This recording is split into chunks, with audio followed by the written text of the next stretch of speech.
So I had this question earlier about the skull on my desk. So this is actually a pre-made thing that I kind of modified. Like you can see right here, the eyes have that instant coffee in there to get that really dark look. The jaw's all really crooked because I was trying to match the show. This top half is actually a candle from Michael's. And I just kind of used the hair dryer to try to mold this into a better shape, and then I kind of repainted it. And then this bottom here is from another display, and I just kind of glued these things together. And I just kind of put that instant coffee kind of everywhere in different layers to try to get different shades of brown. Which is kind of gross if you think about it. And you can see certain parts are actually melting because of the hair dryer. And because where I live, I could never take this outside. Help me! Oh my god! It just melt on the spot. It has gotten pretty dirty though. And then as far as the other things on my desk, I also have this compass right here, which is now extremely dirty, but that would clean really easy. It's just watercolor or gouache, same thing. Originally I did have another compass, but it was too small and it didn't really work out. And then I also have this little candle holder. I'm not sure if that's what they're called, but that's what I'm calling it. And so I actually found this bottom half at Goodwill, and this top half is actually from Michael's. And I melted some of this candle on purpose, but quite a bit of it is melted because I have it next to a salt lamp right now. But those are the things on my desk. Would you believe 113 was actually a nice day? It's a little quick snack, you know, before we draw. That's good.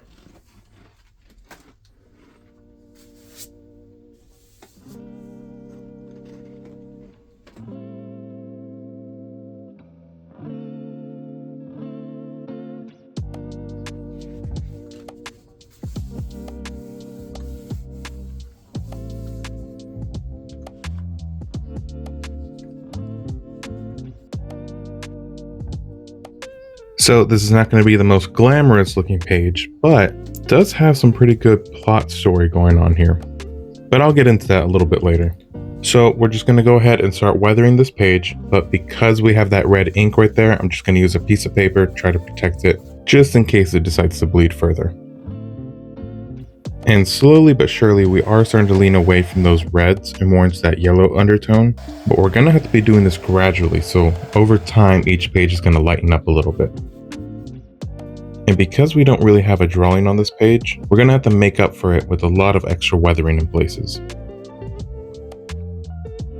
And then we're just going to add a little bit of red weathering right here. Nothing too crazy, we still want to keep it pretty subtle.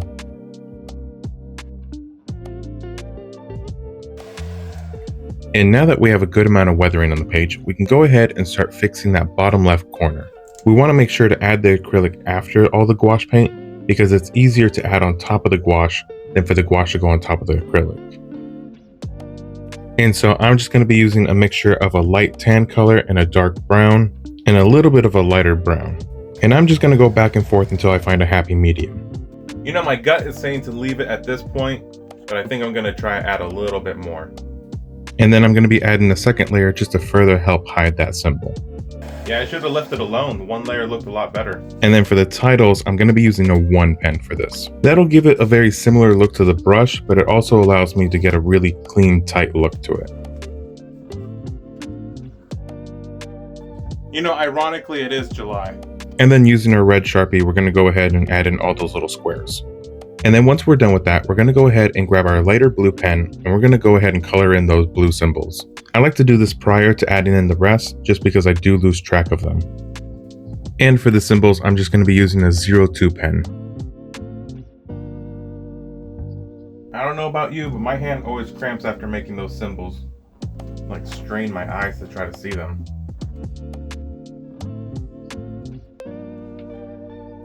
And now that we're done with that, we can go ahead and move on to the message of the page. And what's basically being said is in the July 18th part, Ford is realizing that he doesn't have enough knowledge to make this portal. And as you read further into it, it's talking about recruiting an old classmate, which he was lucky, and Fiddlefark wasn't as lucky, that he decided to help join in on this project. And there's one line in there that I thought was pretty funny. It reads, "I should probably shower." So I can only imagine how musky his whole lab is. And then I'm just going to add a little bit of gouache paint to some areas that I feel like I'm missing it. Overall, not too complicated of a page.